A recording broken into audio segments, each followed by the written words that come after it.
Standing beneath the glowing crystal chandeliers, I checked the small watch on my wrist and counted down the remaining minutes. In less than 8 minutes, the single woman capable of burning the Sterling dynasty to the ground was going to walk through the main doors. Everyone in that grand ballroom thought I was just a quiet, disposable wife who could be publicly humiliated without consequences.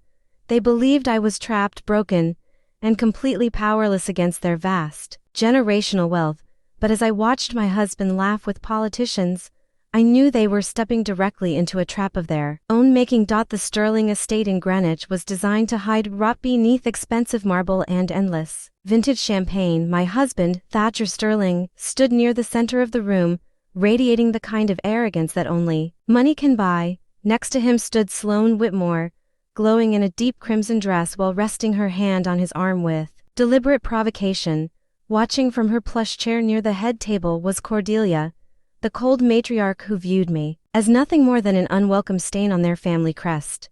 To all of them, I was just a useless wife standing alone near a column. What none of them realized was that before I married Thatcher, I worked as a top forensic investigative auditor. They assumed I only organized receipts, completely unaware that I had spent months documenting the dark money, transfers and phantom donations running through their foundation.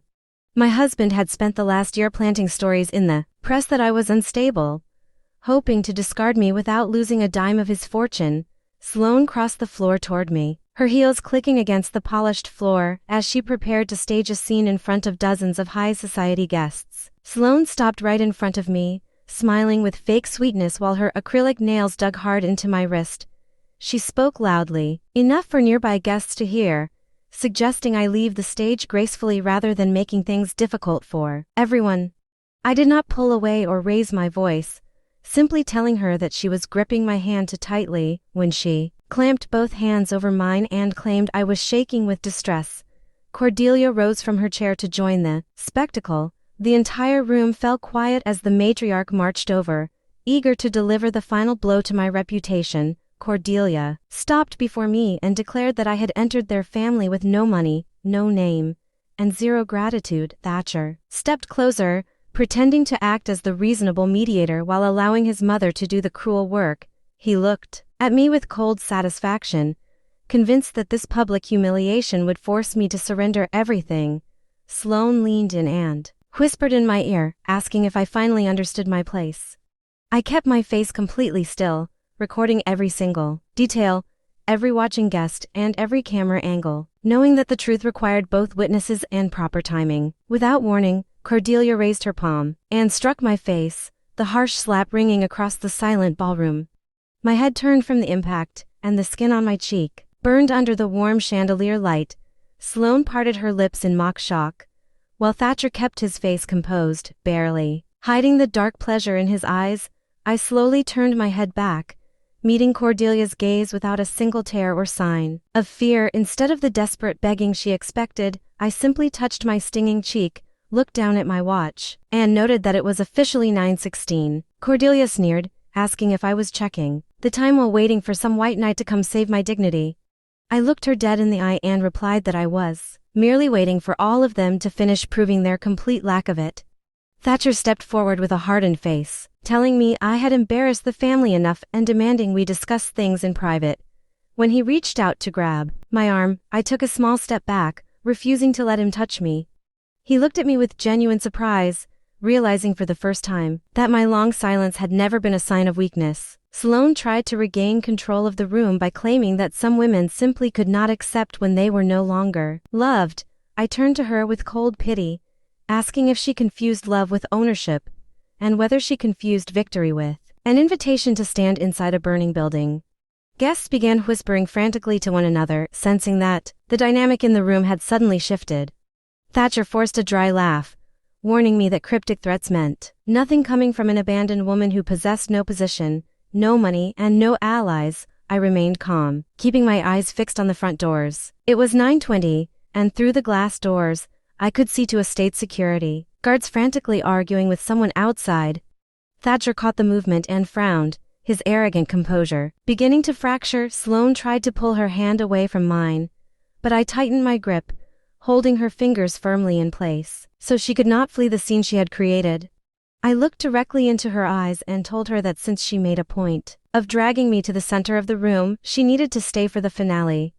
A guard rushed inside, pale and visibly trembling. The guard ran straight to the family head of security and whispered a message that made the chief turn to look at me in shock. Thatcher demanded to know what was going on, shouting at the guards to tell whoever was at the gate to wait. The guard swallowed hard before announcing that the woman at the gate was named Genevieve Vance, and that she did not wait for anyone.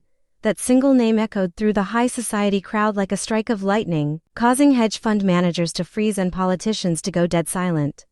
The blood instantly drained from Thatcher's face. Sloane looked around the room in confusion, asking who Genevieve Vance was, but the terror on Cordelia's pale face gave her the answer. Genevieve Vance was a global private equity titan who controlled the very markets keeping the Sterling family afloat, and she also happened to be my mother.